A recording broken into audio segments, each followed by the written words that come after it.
Well, y'all know I love sharing stories, and I thought that I'd share a few of my Dating Chronicles stories because I've had a few mishaps. This one's going to take you back about 20 years or more, and I call this the Legend of Stankfoot.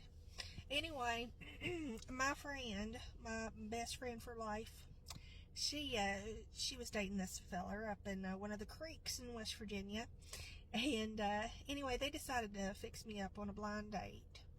Now, back in these days, when I was a youngin', and I might have been barely out of high school, I can't remember the exact year, we didn't have Facebook and all that social media and stuff like that, so I had a Polaroid picture of him in a phone call. And that's all I knew. I knew what his voice sounded like. I knew his name. So, he agreed to come up, and we were going to watch a movie. It was Nicolas Cage, 8mm. And we were going to eat pizza. So, fine and dandy. Well, when he gets to my house, I realized that, for one, he didn't have a car. I don't think that he even had a driver's license.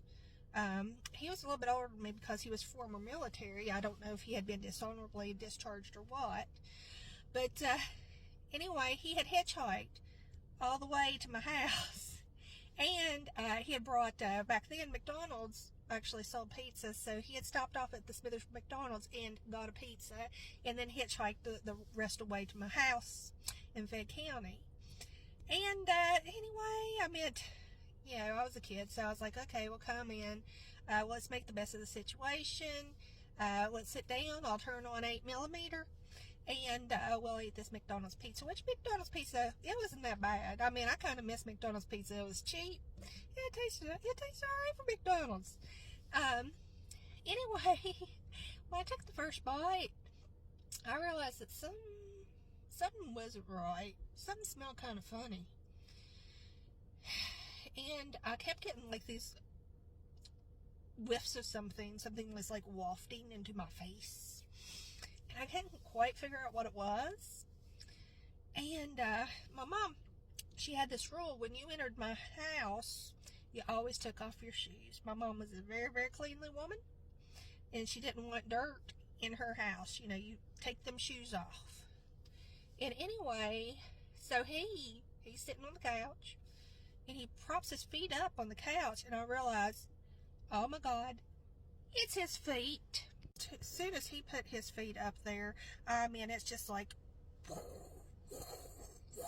Stankfoot. I mean, you know, I'm holding my breath and everything, and I'm just trying to make it through this movie. You know, my mom and dad's there. Like I said, I was probably, you know, a teenager, or, you know, maybe barely 20. And I'm just like concentrating on Nicolas Cage in this movie. Like, let's just get this over with so he can like go hitchhiking back down the road. And anyway, so in the middle of all this torture, and back then, you know, this is like, you know, the late 90s, maybe 2000-ish.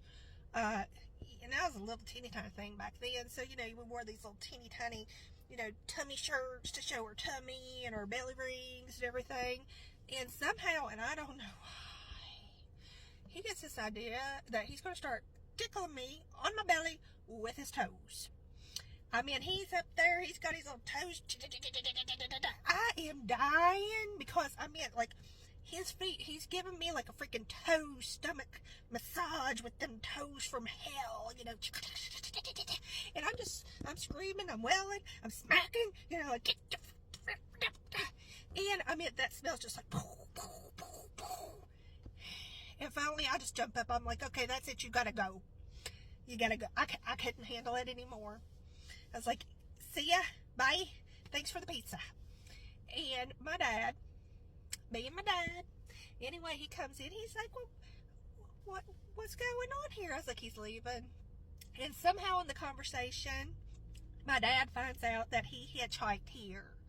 And my dad, being my dad, he's like, oh, well, the only thing that we can do is at least drive him all the way to McDonald's since he hitchhiked up here. And I'm like, no, you know, I'm motioning behind this guy, like, no. And my dad takes me to the side, and he's like, you know, this boy hitchhiked all this way, like 30 miles or whatever, to see you and brought you this pizza. And the least we could do is drive him back down there. And I didn't want to tell Dad that I had just been molested by this man's stinky feet. You know, how do you explain that as a teenager? Like, oh, well, you know, his toast was all over my belly, Dad, and it stank real bad. What do you do? So I'm stuck there. And anyway, so, you know, we drive him to the Smithers McDonald's. I'm gasping out of the car, like, trying to get fresh air, because it's so rancid. And anyway, so we drop him off.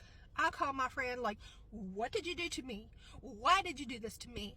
Come to find out, okay, Mr. Stankfoot here,